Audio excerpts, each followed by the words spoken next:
Hello everyone, this is Dr. Mel and I am joined by the amazing Ashely, and we are excited to chat with you all today and what we have planned for our upcoming Inspire Life Immersion. So if you've been tuning in with what we're sharing and dripping out to you, Ashely's going to talk about her story becoming a trauma-informed yoga practitioner as well as a soon-to-be breathwork facilitator. Yes. And she's going to be joining us as a facilitator at the Inspire Life Immersion this March of 2022. So Ashely, anything else? By the way, thank you for being here. Oh no, thank you for having me. I'm excited to talk about this. This is something I'm really passionate about. So you guys are in for a treat, okay? Like, she's amazing. You're in really good hands, but we wanted to share about trauma-informed yoga and breath work, because a lot of people, when they think of yoga, they think of like the postures and headstands. Asana, right? Asana, yes. Yes. Of asana. She's the pro, so she's going to talk about this, but we really want to share what it's all about, what the benefits are, and what you're going to get at the immersion, being with someone who understands yoga, not just from an asana posture, approach, but more so trauma. And the whole workshop, by the way, is not just trauma. And we have to understand, like, all of us as human beings deal with trauma. Yes. Right? So when you can work with someone who understands that, the benefits can be so powerful. So Ashely, share with us, what got you into this in the first place? Yeah, so I have a history, I think all of us do, like Mel was just saying. Trauma exists in all of us, and I have my own history and journey with trauma, and really, I started doing yoga and, just going to whatever yoga studio was by my house, like As maybe 8 or 9 years ago. And I was like, oh, this is great. Why do I feel so wonderful and comfortable here? But it really was just an asana practice, just poses, somebody standing up saying, move your body this way, breathe, right? And that was the end of my experiences. But I started to notice then that it was really helping me pay attention to my body in a way that I had never done before. And I sat on that for some years, periodically doing yoga. I started doing it at home in the mornings, and it was like, yeah, this thing is pretty cool. I really enjoy this. And then I started noticing the more I did it, the more I was able to start having a conversation with my body. Very similar to network care. When I started doing network care, I noticed the same thing. It was like I could hear my body instead of just my mind, instead of just chittering of my mind. Yeah.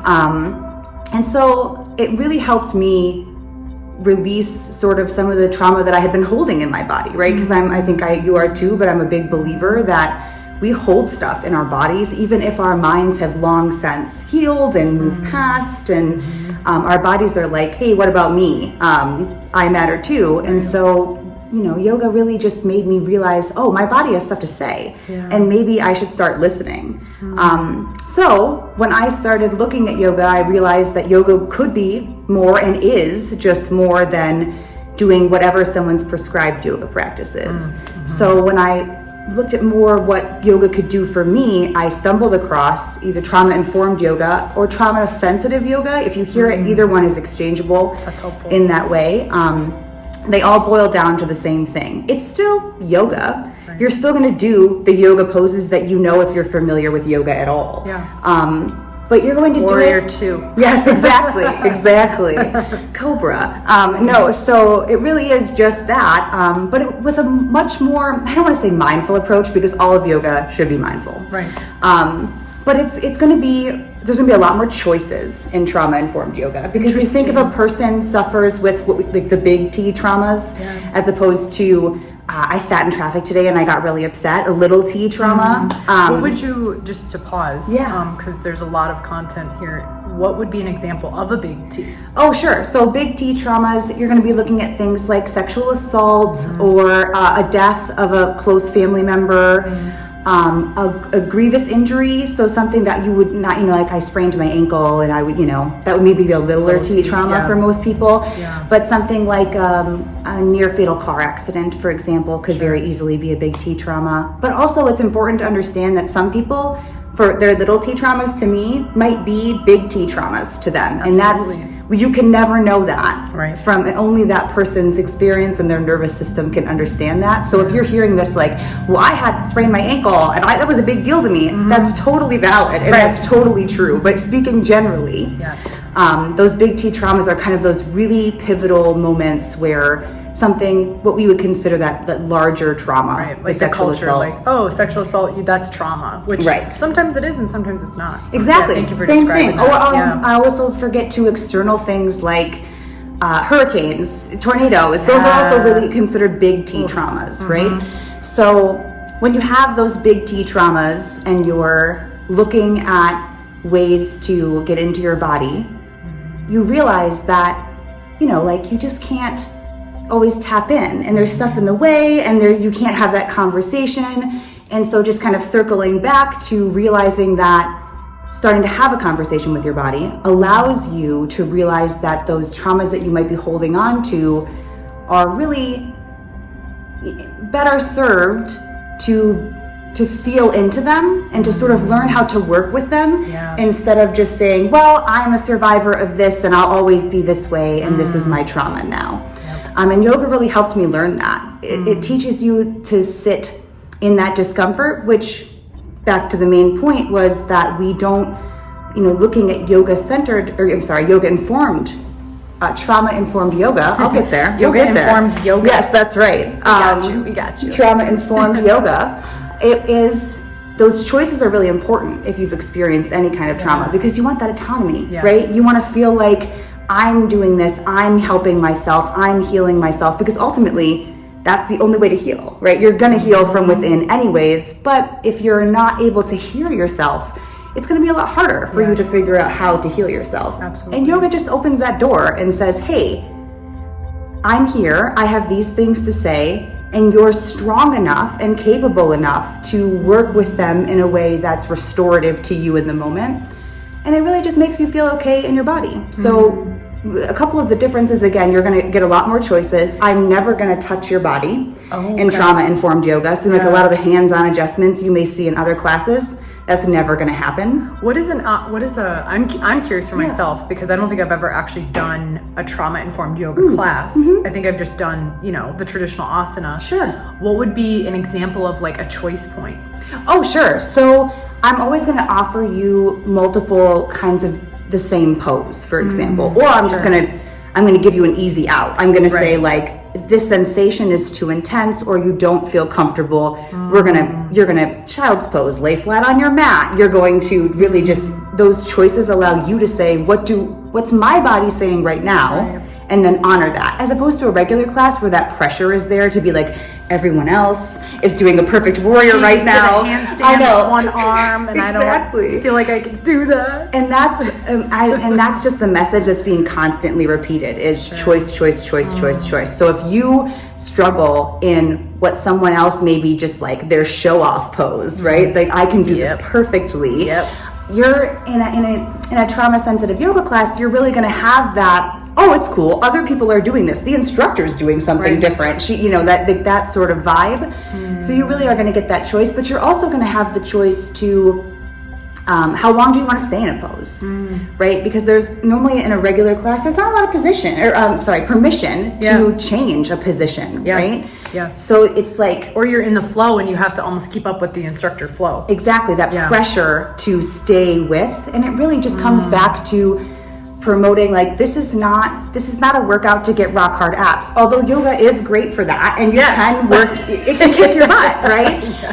That's not really what trauma sensitive yoga is for, right? It is a lot more for listening to your body, feeling in control of your body, and then also integrating important experiences. So I love doing trauma sensitive yoga after I get adjustments. When I see Mel and then I go do a small one-on-one practice sometimes, or even just myself, it's so powerful to take those moments and then just really put them into my own body and hear what my body has to say about it. Sometimes my body feels great after I get entrained. Other times my body's like, what the fuck? Why? Yeah, this hurts. Why is this happening? Right? And I can take a moment to stay with that instead of immediately popping a Tylenol, for example, because I'm like, oh, my low back hurts and I don't want to do this anymore. You're engaging with it rather than avoiding it. And I love what you're speaking to, Ash, as far as like, you all will be able to experience, I'm going to be providing network table sessions as well as breath work. Ash is going to be helping out with breath work, and we'll have the opportunity to go into a yoga practice if you want post session work, because what we have found is at retreats and immersions, you can kind of just go to the next thing and the next thing and the next thing and like learn. But we really want to make sure that what it is we're teaching and facilitating and what you're experiencing, you're infusing it in your body. Yes. So you'll be able to go into that and learn some strategies from her that you can then, I mean, one of our biggest core values at Inspire Life is sustainability. Yes. So what can we teach you and what can you experience to then bring home, as Ash said, you know, experience a session and maybe oh, I'm going to go do some yoga and give myself that choice. And you said something else I wanted to speak to. For myself, what I'm hearing is this choice point. When I would do yoga, it was like, I want to be the person that's doing the crazy moves and I look the best in my yoga pants and my butt looks great. And as an overachiever, my trauma response is overachieving. Right. And we're going to be showing off to your instructor. Absolutely. Yes. Like I totally am like, look at me, like notice me, instructor. I'm the best. I'm the straight A student, right? Like that's totally an old trauma response. And by the way, we're going to be talking about how that shows up in your life. Yeah. And what I have discovered, even just hearing this now, is like when you can have choice as an overachiever, because I know a lot of you who are coming are entrepreneurs and overachievers and like you're up to big things in the world. When you can have autonomy and choice, you can actually choose something that maybe you didn't realize was more in alignment with your growth track. Exactly. And that's really the biggest difference. So you put that perfectly. The biggest difference between your traditional asana practice and a trauma-informed asana practice really is, it's not the illusion of choice. It is real choice. And it is choice that is constantly reminded to you. It is constantly sort of, I don't want to say pushed, that's aggressive, but it is really just touched base over and over again, because it is more important than getting that pose just right. And so it's really, I like to call it capital Y yoga. It's yoga with all of the branches of yoga combined, right? So yoga has this sort of what they call the 8 limbs of yoga. And there's breath work and there's asana. Asana is one branch out of 8. And it's frankly the least practiced branch if you're a yogi, as they say. Meditation, breath work, and just that sort of daily ritual and routine where you acknowledge your body and you're there for your body, showing up for what you truly need is much more powerful than showing off to your instructor. I'm a testament to that. And I think the illusion that's created in our culture is like, well, you need to do more and be more and show off more. And many of you have heard me say this, where sometimes you need to actually slow down to speed up. And oftentimes it's those moments where we can slow down and have a conversation with our body that all of a sudden the thing that you're like working towards or the goal you're trying to meet just feels so much more effortless in your system. At least that's been my experience. And that's what we want to teach you all too. Because I know I've had some people say, is this workshop and immersion all about trauma? And the reality is, like, all of us have trauma. Back to what we started with. And it's not, again, that perception of the big T, but we all have experiences in our life that have created blind spots to our authentic self. And that's why this immersion is inspiring you and the journey of self-transformation, because we all have stuff, right? We're humans. We have this human suit and we've dealt with shit. And this is just another strategy. You can like peel those layers off and really step into your own power. So yeah, like you said, it because it's the word trauma is in the name, you're like, oh, you're just working with people who need emotional assistance. When in reality, it's teaching you how to make a choice that's better for you in a moment, and teaching you how to have a conversation with your body and respect and listen to that. And that is powerful for anyone. That's important for anyone. If you aren't able to, in a moment, make a choice that's authentic to you, how does that serve that situation? Oh my gosh. Well, and even like, I'm sure you have some examples of this, of benefits, but like, what if you're in a conversation with a client or with a family member or with someone, you know, the coffee shop, and you say one thing, but you, in deep down, you're like, that wasn't authentic. That wasn't truth. I just said something based on a past pattern. Exactly. So I'm curious, what, beyond just like the physical benefits, what are some things that you have experienced with yourself and maybe people you've worked with, as far as like the benefits in relationship, team members, right?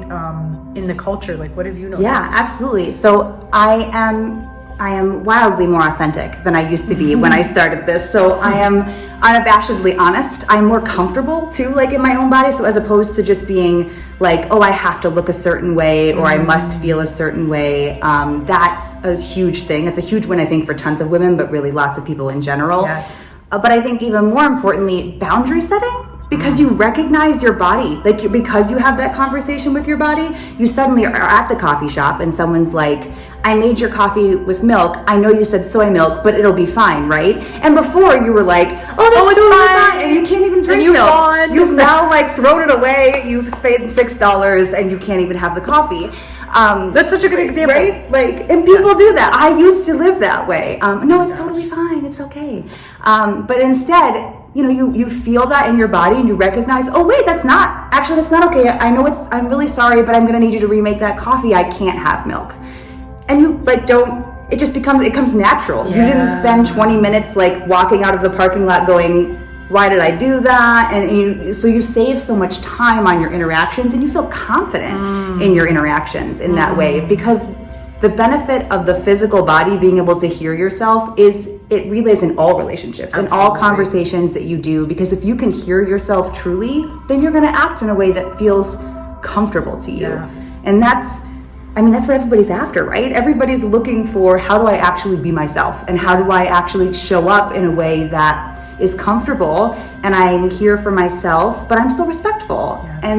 And you can have both of those worlds, right? Yes. And network care has opened that door hugely for me. And obviously trauma-informed yoga is another just added piece to say, hey, there's something important inside of your person. And if you start to open that up and have that conversation, then you will see it unfold in more than just conversations at the coffee shop, but conversations with my husband, conversations with your parents, your siblings, your kids. I mean, really, if you can show up for yourself, you can show up for other people so much more than you could before. And I found too, to the relationship thing, you know, people right now in our culture are really looking to transition as far as jobs.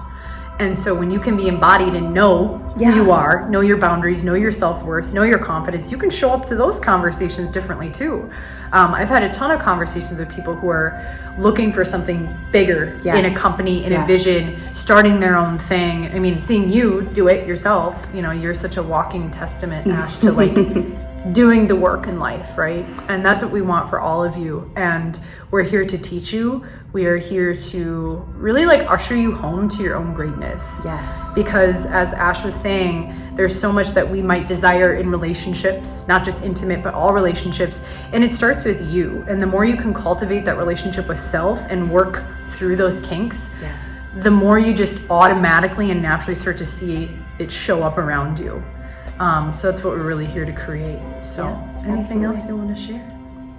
No, I don't. I just really touch base again that this isn't just for people who have had that large T trauma. It really is beneficial. Anybody, and also yoga is great for all of you. I mean, yoga is fantastic for anyone. Just moving your body in that way is really important. So if you're even remotely interested, it's on the website. Sign up, come look, come hang out. Yes, please come and hang out. It's going to be, I am looking forward to it myself outside of as a facilitator. I'm just excited to be among Mel and Michael and learn from them in different ways as well. So, and I think what you all will find if you choose to join us, because we're all about autonomy, is when you step into Ashely's presence, you just feel like, at least I feel, and I think other people would agree, like I can take a breath, I can be who I am. She's also hilarious, so you'll have to ask her about her what did you just I did stand up comedy? In my early 20s. Yes, I did. I think it's like also really important just to end on this. I know in this immersion there's like a lot of deep stuff we're talking about in life transformation and trauma. And we're here to bring love and light and laughter. And she is one where maybe she'll add some humor when y'all are on your mats. Oh yeah. I can't take anybody too seriously. No. It's not worth it. So know that you're in good company. Like, we're not just here to like break through the shit, but we also want to bring like laughter, because laughter is very healing. Yeah. And I was able to go to the retreat center the other day, and you don't have to bring your mats. Oh, wow. They have a lot of that stuff there. So if that's something you're concerned about, if you're flying in and you don't want to travel with a bunch of stuff. I also have extra props and blocks and all that good stuff. You're taken care of. Just bring yourself. We'll get into the details if you sign up. I'm communicating with you all as far as what to bring, because it's end of March in Minnesota and who knows what the weather may look like. But all the more reason to be in our bodies, right? Yes. So any final words of wisdom, Ash? I think we got it. Okay. All right. So if you are interested and you're curious, you can click the link above or below to sign up. If you have any questions, reach out to me. Otherwise, super grateful Thank you. that Ashley's going to be with us. You're in for a treat, y'all. So until next time, take care. Thanks, guys. Bye.